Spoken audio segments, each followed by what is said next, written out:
Algebra 2, Unit 2, Lesson 7, Part 1, Radical Expressions. So today we want to learn how to simplify algebraic expressions before we did numerical. What's different when we have symbols in them as well.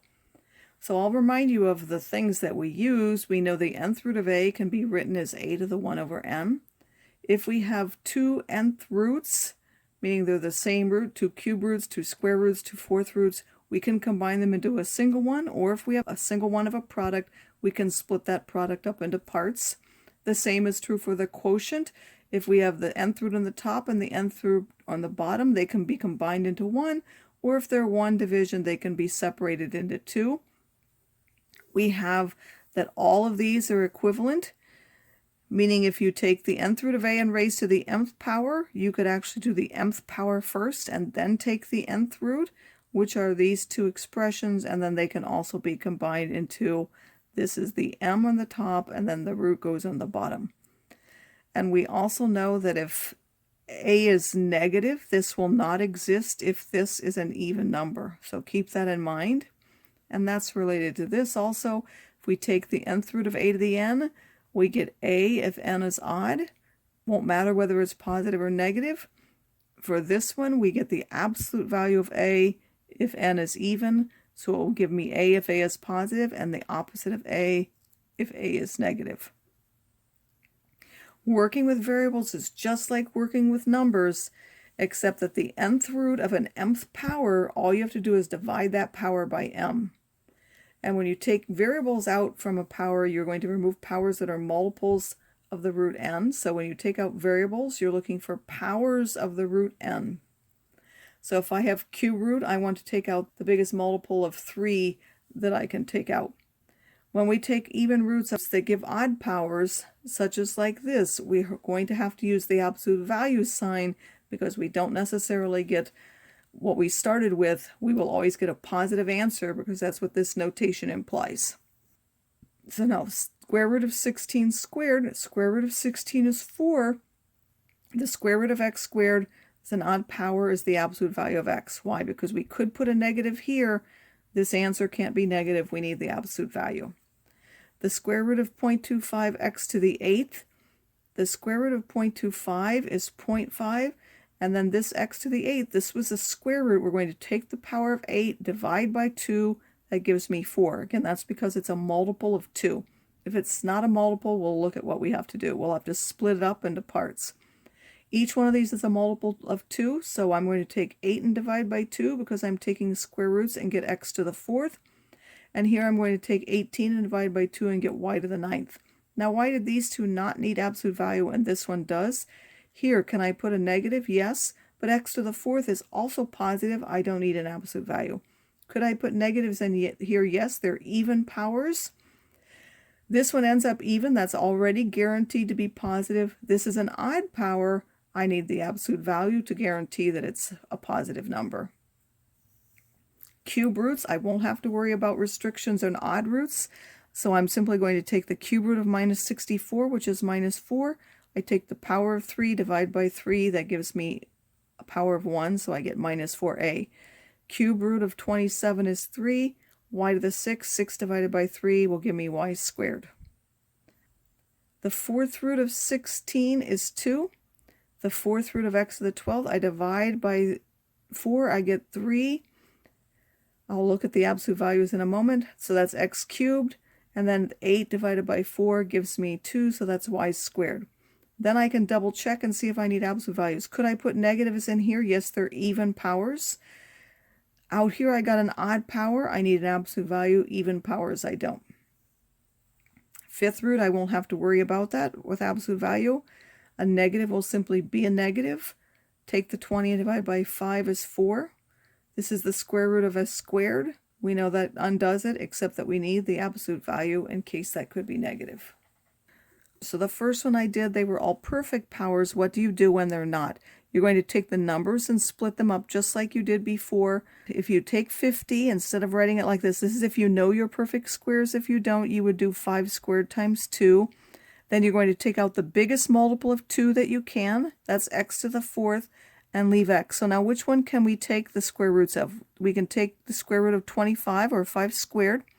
The square root of 5 squared just gives me 5.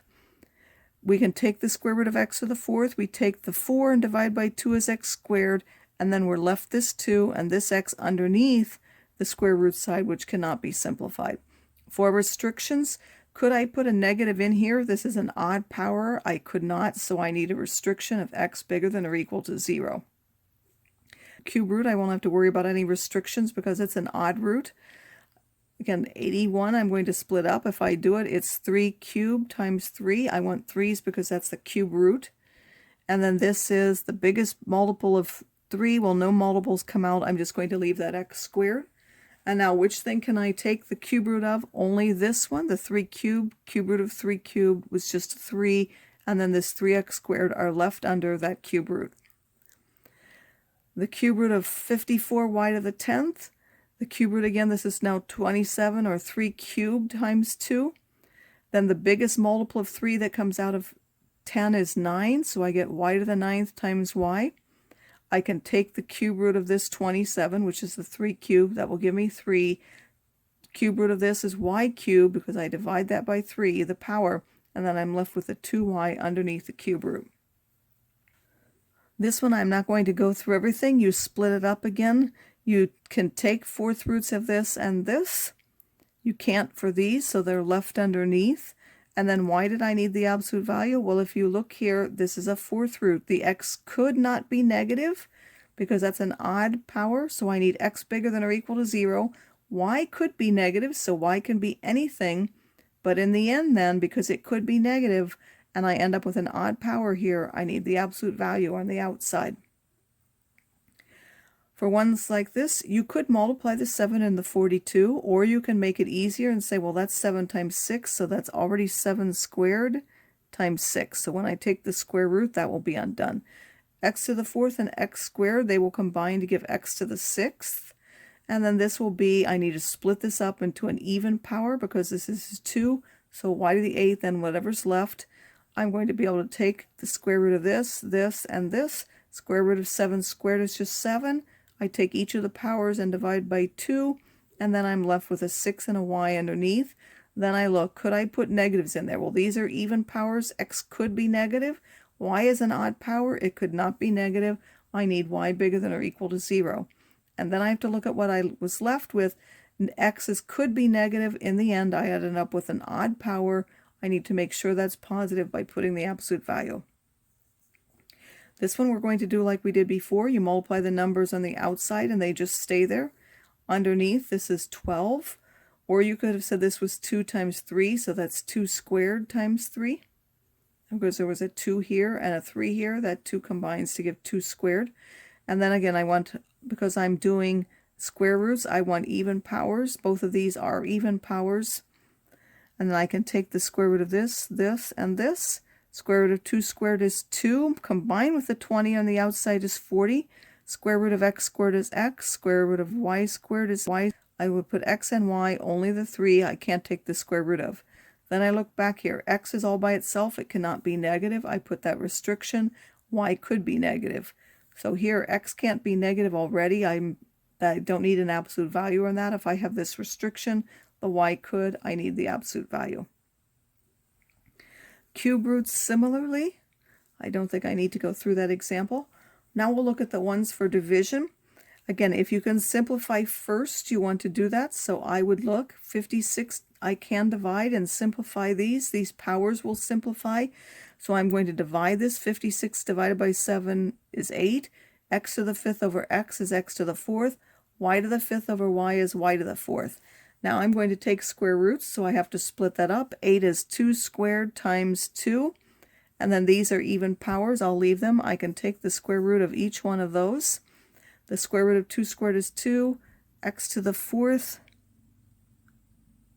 This is a square root. That should be x squared and y squared. And then I'm left with the square root of 2. Now why do I have this as a restriction? Both of these are odd powers.